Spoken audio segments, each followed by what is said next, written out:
او بادشاہ او خالق او مالک تیری ذات جانتی ہے، لا علم لنا ہمیں تو پتہ بھی نہیں یہ بدبخت کب سجدے کرنے آئے، کب پوجا کرنے آئے، کب چراغ جلانے آئے، ہمیں کون سی سردی لگتی تھی، یہ کب غلاف چڑھانے آئے، یہ کب پھول چڑھانے آئے۔ انکا انت علام الغیوب۔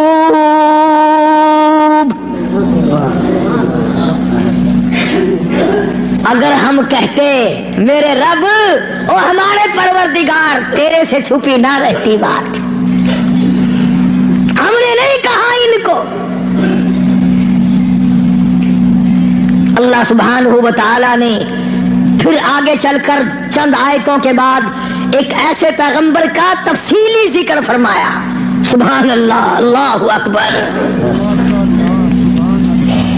پہلے تو سارے پیغمبروں کا حال بتا دیا، قیامت کے دن یہ بنے گا۔ پھر اگلی آیتوں میں ایک ایسے پیغمبر کا، ایک ایسے رسول کا ذکر خیر فرمایا جن کی ذات کو عیسیٰ علیہ السلام کہتے ہیں، جن کو اس وقت پوری دنیا میں آدھے سے زیادہ آبادی خدا مانتی ہے۔ اس پیغمبر کا صاف پھر اعلان کیا، فرمایا وَإِذْ قَالَ اللَّهُ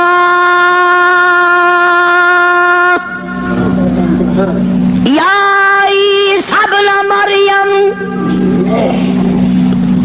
او عیسیٰ علیہ السلام بیٹے مریم کے،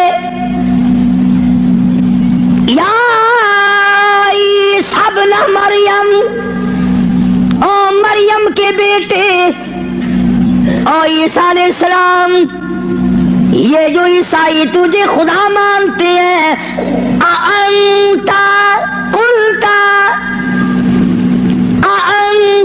قلتا کیا تو نے کہا تھا مجھے الہین من و امی الہین من دون اللہ؟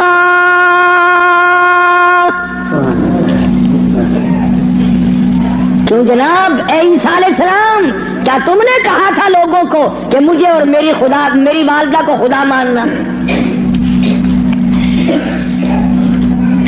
اب ایک کڑوی بات کہہ دوں، عیسائی ہے، ایک عیسیٰ علیہ السلام کو خدا مانتے ہیں، ایک ابراہیم علیہ السلام کو خدا مانتے ہیں۔ عیسائی تین خدا کو مان جائیں تو اسلام سے نکل جائیں، کافر ہو جائیں، اور ہمارے لیے چھٹی ہے، ہم ہزاروں خداؤں کو مانتے رہیں۔ الگ الگ تقسیم بنا رکھی، فلانا مرض پاک مائی ٹھیک کرے گی، آخر مچھلی کھین کے وجہ ہے اسے پاک مائی دی جا کے بنا ہے، انشاءاللہ خیر آوے سی۔ مچھلیاں دی جا بئی گولی کھڑن، ککڑاں دی جا بئی ہے، بکریاں دی جا بئی ہے، ساڈا نمبر آوے انشاءاللہ کٹے دا گوشت۔ ماں پیو دا ختم دیوانا ہوئے نا، اندازہ لگا، تماشا دیکھ کیا بنا رکھا ہے، الگ الگ جگہ بنا رکھی ہے۔ اولاد وہاں سے ملے گی، بادشاہت وہاں سے ملے گی، دکان میں برکت وہاں سے پڑے گی۔ کیا بتاؤں، اب عیسیٰ ابن مریم، اور عیسیٰ علیہ السلام بیٹے مریم کے، انتا، خدا کی قسم اگر تم عربی سمجھتے نا، عربی تمہارے کلیجے پھٹ جاتے۔ خدا نے یہ جو لفظ استعمال کیے نا یہاں، انتا، بڑے جھڑکی والے لفظ ہیں، اور کیا تو نے من دون اللہ، میرے سوا۔ اللہ اکبر، اللہ پاک کے غضب کو، اللہ کے قہر کو، اللہ کے جلال کو انبیاء سے زیادہ کون سمجھ سکتا ہے؟ پیغمبروں سے زیادہ اس کے قہر کو کون جانے؟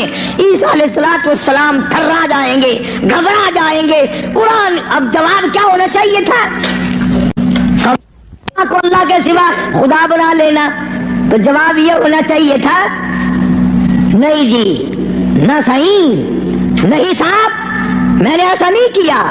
اللہ اللہ، اب آداتی عیسیٰ علیہ السلام روئے، گھبرائے، بول اٹھے، فرمانے لگے قال سبحان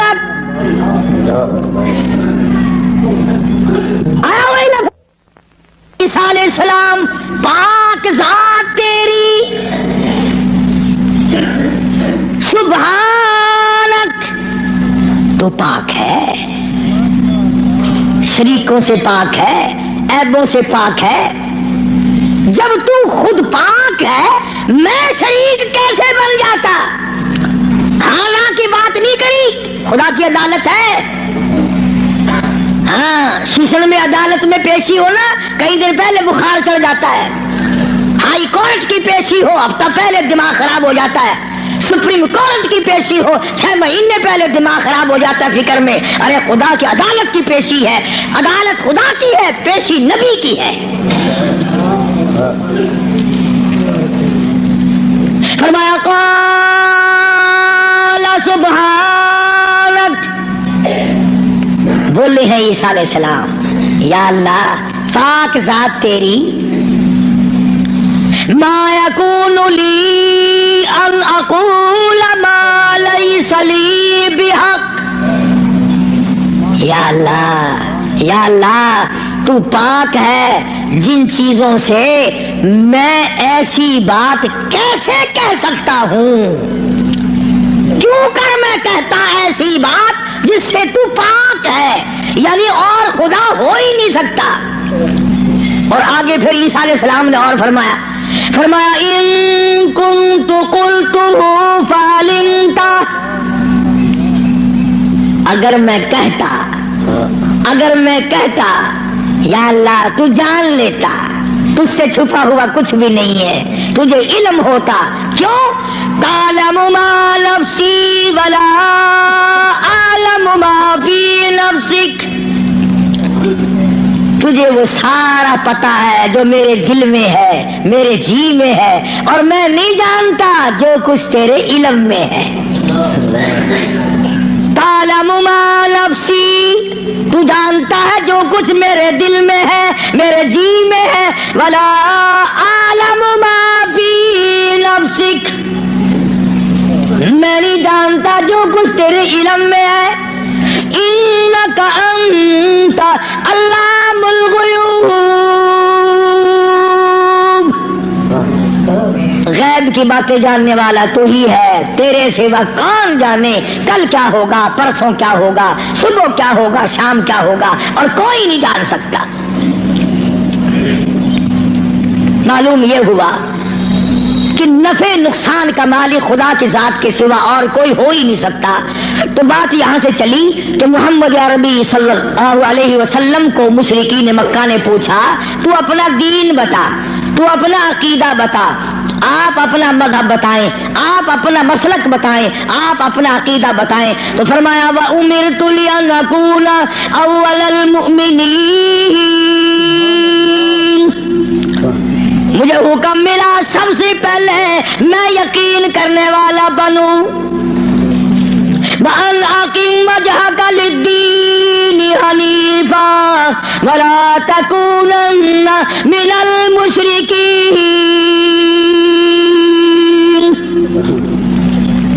میں اس خدا کی طرف منہ کیے بیٹھا ہوں، میرا اسی کی طرف دھیان ہے، اسی کی طرف توجہ ہے۔ اور لوگوں مجھے مارو یا چھوڑو، صلح کرو یا لڑائی کرو، میرے غلاموں کو مارو یا چھوڑو، میں اپنے اس پیٹ پہ ایک ایک وقت میں 2 پتھر تو باندھ سکتا ہوں، پر اپنے خدا کے ساتھ میں کسی کو شریک نہیں کرنے کا۔ میں ایک ایک وقت میں 15 دن درختوں کے پتے تو چبا سکتا ہوں، پر میں اللہ سبحانہ و تعالیٰ کی ذات میں کسی کو شریک نہیں کر سکتا۔ اس کی چوکھٹ کے سوا میں اور کسی جگہ سر جھکا نہیں سکتا۔ یہ سر کر سکتا ہے، جھک نہیں سکتا۔ کیوں؟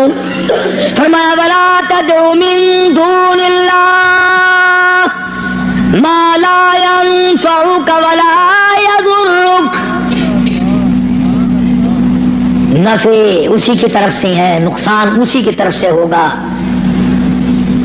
اور اگلی آیت کا اگر سیدھا ترجمہ کروں تو آپ سمجھیں گے مشکل سے۔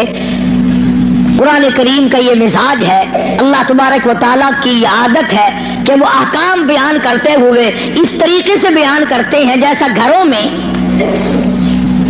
میں عورتیں ڈائریکٹ بہو کو کہتی ہوئی ذرا گھبراتی ہے، لڑائی جھگڑے کا امکان ہے کہ کھڑی ہو جا کام پڑا ہے، اصل مقصد ہے بہو کو کہنا، لیکن ماں کرے گی کیا؟ یہ چھوکری کھڑی ہو جا، دیر ہو گئی، شرم نہیں آتی، اب تک پڑی ہے، جانے گی نا کہ یہ میری لڑکی ہے، برا نہیں ماننے کی، اصل میں کہنا بہو کو ہے، سنانا لڑکی کو ہے، اس لیے حکم دینا امت کو ہے اور کلوانا کالی قبیلے والے کی زبان سے ہے۔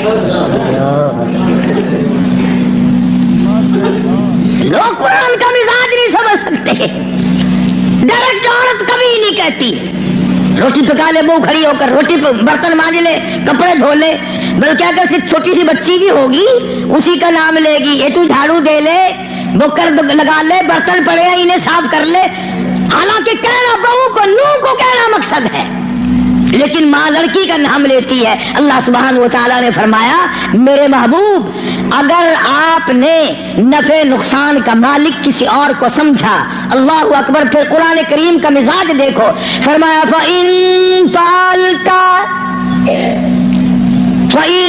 فَعَلْتَ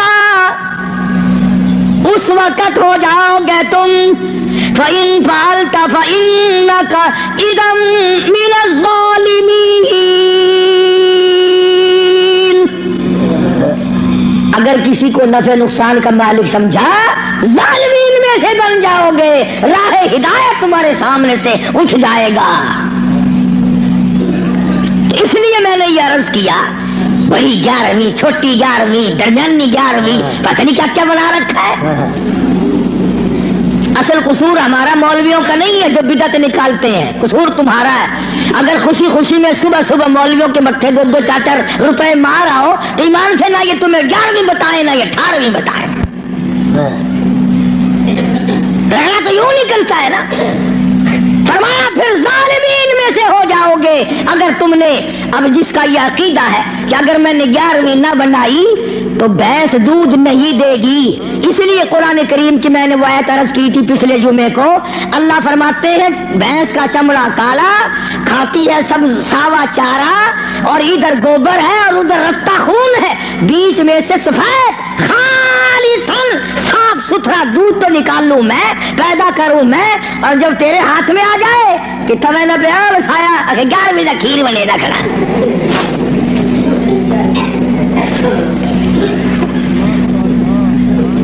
فرمایا یہ میں نے پیدا کیا ایک ایک قطرہ دودھ کا، ایک ایک قطرہ خالصاً۔ لوگوں نے یہ سمجھا پانی ملا ہوا نہیں ہوگا، یہ جو لفظ خالص ہے قرآن کریم میں، اس سے لوگوں نے یہ سمجھا ہوگا کہ خالص ہوگا بغیر پانی کا، نہیں، یہ بات نہیں، بلکہ اللہ پاک فرماتے ہیں پانی سے بھی پاک ہے، خالصاً میرے نام کے سوا اس دودھ کا ایک قطرہ پیدا کرنے والا کوئی نہیں،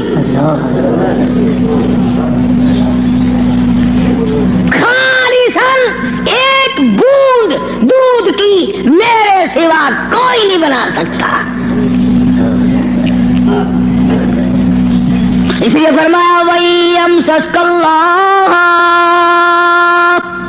اللہ اللہ، سورۃ یونس کا آخری رکوع ہے، 11واں سپارہ ہے، دیکھا 11ویں کا ثبوت 11ویں سپارے میں۔ میں نے ایک مولوی صاحب سے پوچھا، میں نے کہا جی 11ویں کا کوئی ثبوت بھی ہے؟ آخر ہاں۔ میں کہا کتنے؟ اگر 11واں سپارہ نہیں کھڑا قرآن میں، میں کہا ہے اکبر کی 11ویں ثابت تھی گئی۔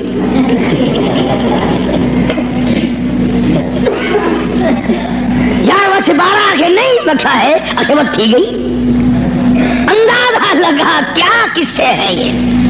اللہ پاک ہماری رگوں سے بڑا واقف ہے، جانتا ہے نا آدمیوں کی کمزوریوں کو، اور خود اس نے جو بنایا۔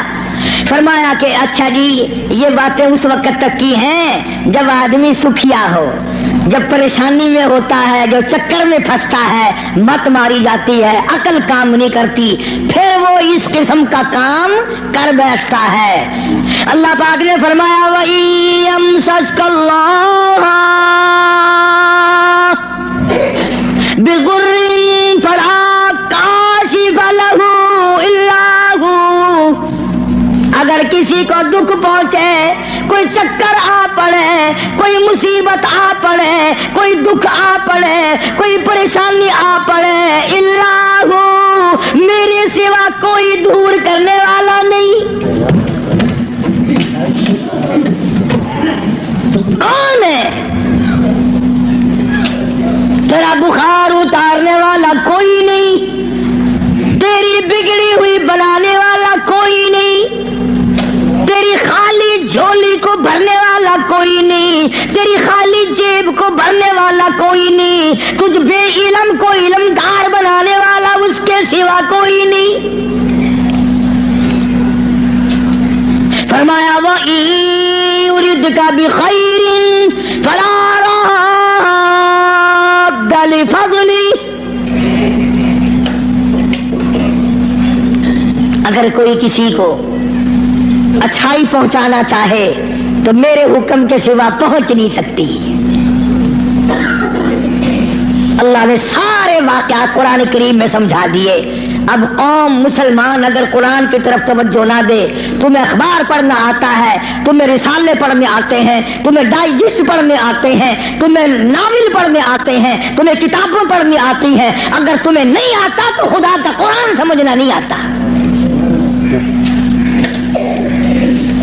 کبھی کوئی اب باپ اپنے بیٹے کو اس نیت سے نہیں پڑھاتا میرا بیٹا پڑھے گا، قرآن کا ترجمہ سیکھے گا، میں تو ان پڑھ رہ گیا، مجھے بھی سنایا کرے گا، میری اپنی اماں کو بھی سنایا کرے گا، اس نیت سے کون پڑھاتا ہے؟ نیت بات پہلے ہوتی ہے، بعد میں آگے ہم لوگ چلتے ہیں۔ قرآن سے دشمنی اس دنیا میں، اس ملک میں، ہندوستان میں سب سے پہلا ترجمہ قرآن کریم کا مجدد الفسانی امام ربانی شیخ احمد فاروقی سرہندی رحمت اللہ علیہ نے کیا۔ قرآن کا ترجمہ کر دیا فارسی میں۔ وہ زمانہ فارسی کا تھا، لوگ عموماً فارسی بولا کرتے تھے۔ دلی میں، آگرے میں، میرٹھ میں دفتری زبان، سرکاری زبان فارسی تھی۔ تو مجدد الفسانی سرہندی رحمت اللہ علیہ نے قرآن کریم کا ترجمہ فارسی میں کر دیا۔ اب جتنے بڑے بڑے پیر تھے، گدی نشین تھے، سب کو آگ لگ گئی۔ انہوں نے کہا اگر قرآن کا ترجمہ لوگوں کی سمجھ میں آ گیا پھر ہماری پوجا کون کرے گا؟ اگر قرآن سمجھ میں لوگوں کی آ گیا پھر ہماری پوجا کون کرے گا؟ چنانچہ سارے پیر فقیر اکٹھے ہو کر بادشاہ کے پاس دلی گئے، احتجاج کیا کہ دیکھو جی ہم یہ بات گوارا نہیں کرنے کے۔ کیا بات جی؟ فقیر ہو، درویش ہو، قلندر ہو، پیر ہو، مولوی ہو، کیسے آئے ہو؟ انہوں نے کہا توبہ توبہ توبہ توبہ، قرآن کی بے ادبی ہو گئی۔ کیا ہوا؟ وہ ترجمہ لکھا ہوا تھا نا یوں برابر میں، انہوں نے کہا دیکھو جی قرآن میں است پست لکھ دیا، وہ فارسی زبان لکھی نا حضرت نے ترجمے میں۔ توبہ توبہ، قرآن کی بے ادبی، ملاوٹ کر دی قرآن میں۔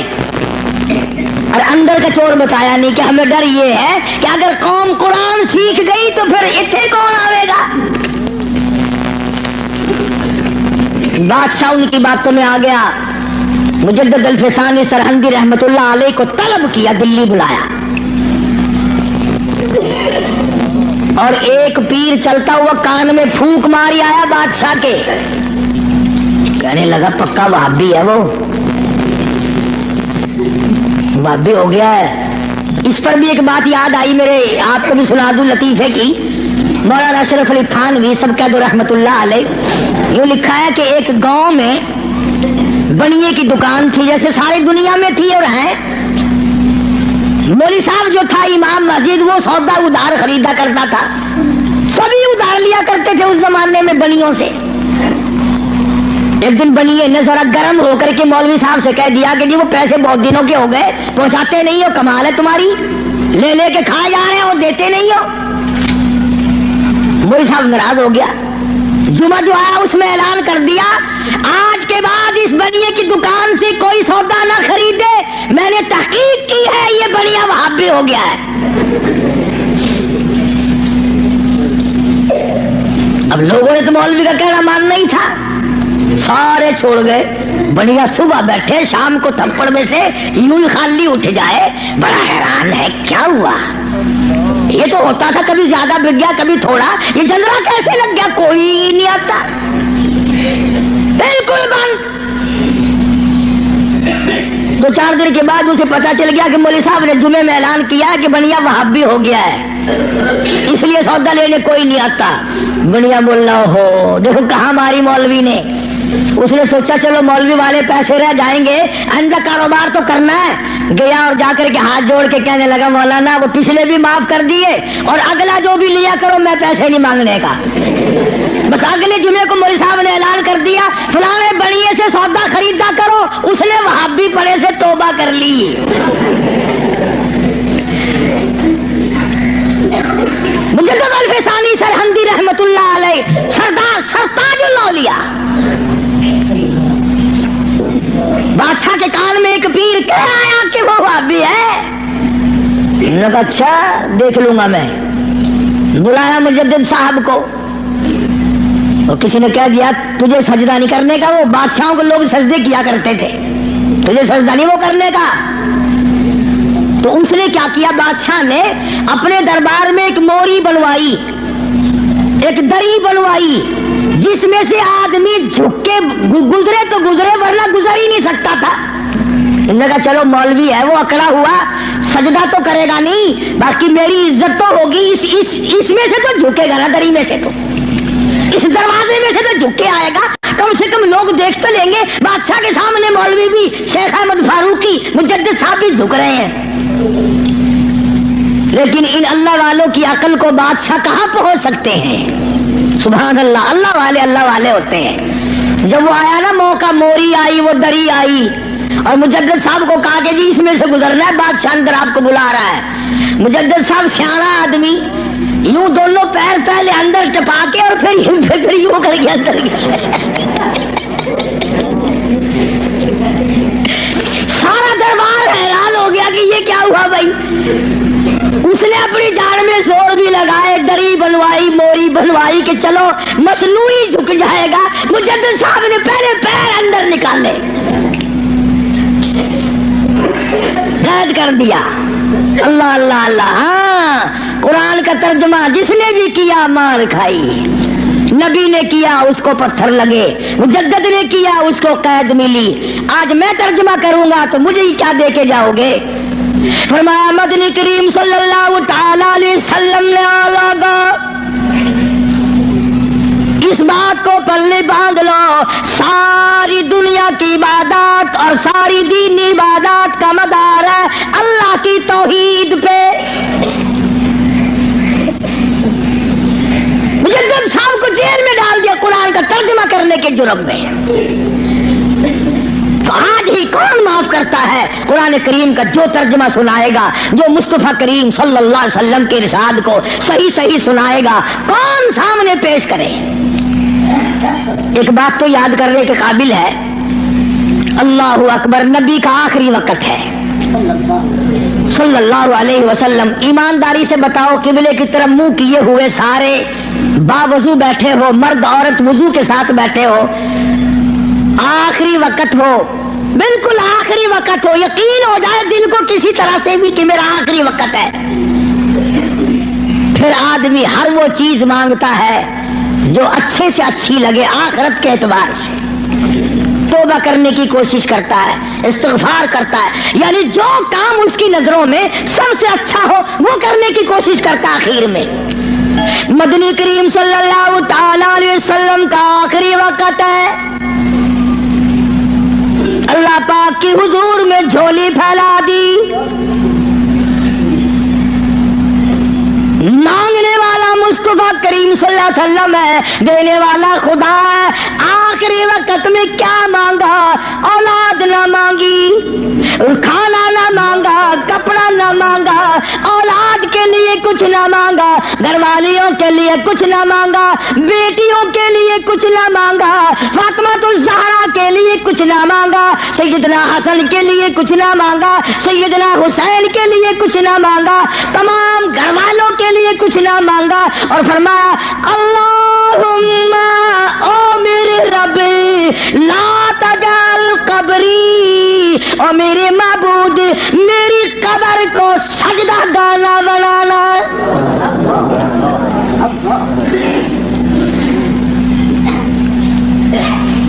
دعا ہے امام الانبیاء۔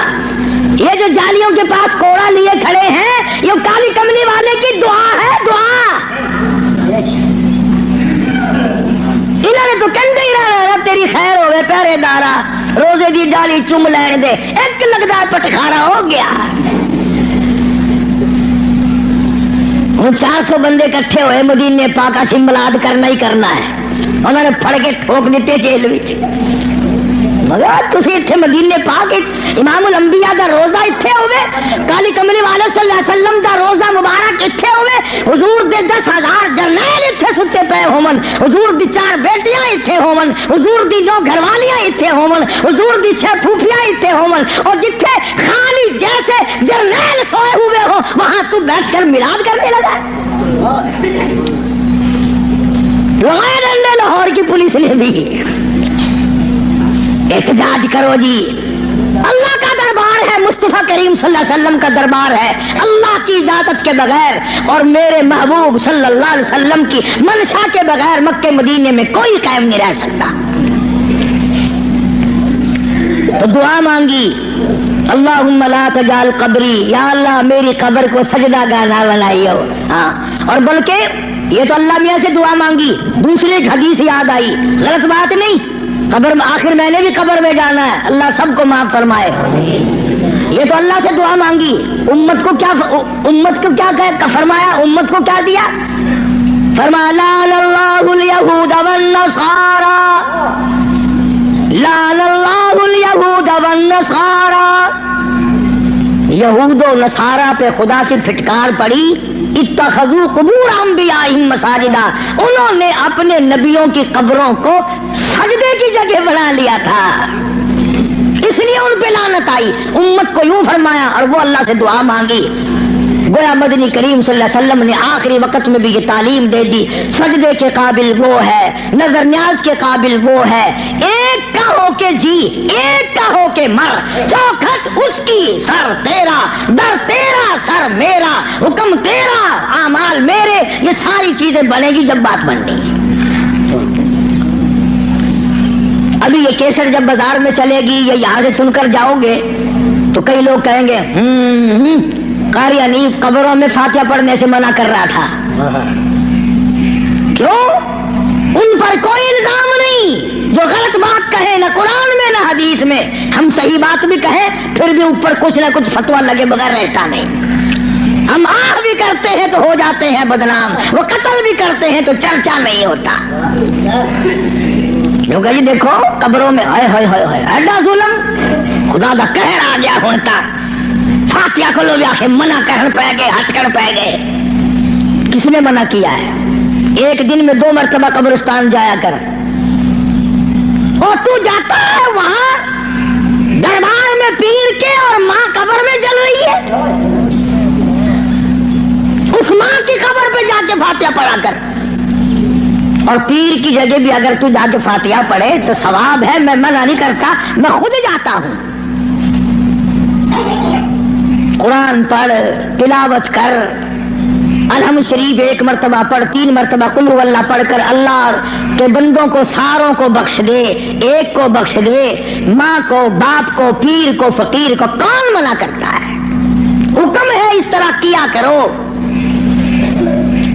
بات ہے دوسری، سلطان باؤ رحمت اللہ علیہ کے مزار پہ چلے جاؤ، ہزاروں من مٹی کا ڈھیر لگا ہوا، چیکڑی مٹی، ٹبے پڑے لگے ہوئے، اور ایک بیٹھا مامس ٹنڈا، لائن لگ رہی ہے عورتوں کی اور وہ مٹی گول گول کے پلا رہا ہے، کہنے لگا جی 100 مرضوں کی دوا ہے حضرت دی،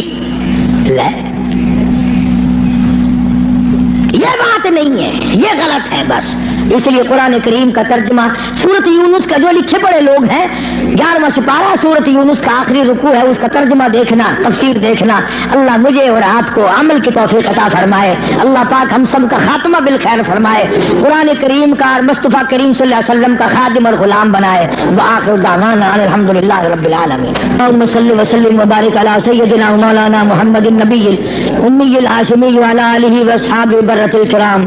یا اللہ سب بیماروں کو شفا عطا فرما. حاجی منظور صاحب حاجی رشید صاحب کے بھائی ہیں اور میرے حج کے بھی ساتھی ہیں، بیمار ہیں، یا اللہ شفا کاملہ عطا فرما.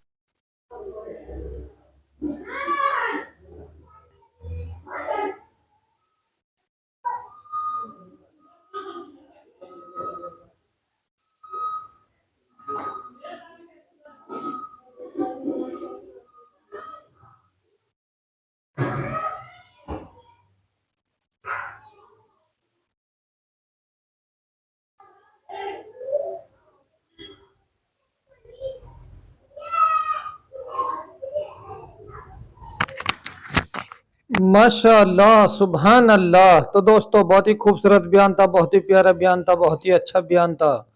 بیان فرما رہے تھے حضرت مولانا قاری حنیف ملتانی صاحب اپنے خوبصورت آواز اور خوبصورت انداز کے ساتھ. اللہ تعالی حضرت کی مغفرت فرمائے، آمین. تو دوستو ملتے ہیں. اگر آپ کو ہمارے یہ بیان اچھا لگا تو ہمارے ویڈیو کو لائک اور چینل کو سبسکرائب ضرور کریں اور اپنے دوستوں اور رشتہ داروں میں ایک بار شیئر ضرور کریں اور ہمیں کمنٹ کر کے بتائیں کہ آپ کو ہمارے بیان کیسا لگا. کمنٹ میں ماشاءاللہ اور اللہ اکبر ضرور لکھیں. تو دوستوں کل پھر ملتے ہیں ایک نئے بیان کے ساتھ. تب تک کے لیے آپ سبھی کو اللہ حافظ. السلام علیکم ورحمۃ اللہ وبرکاتہ.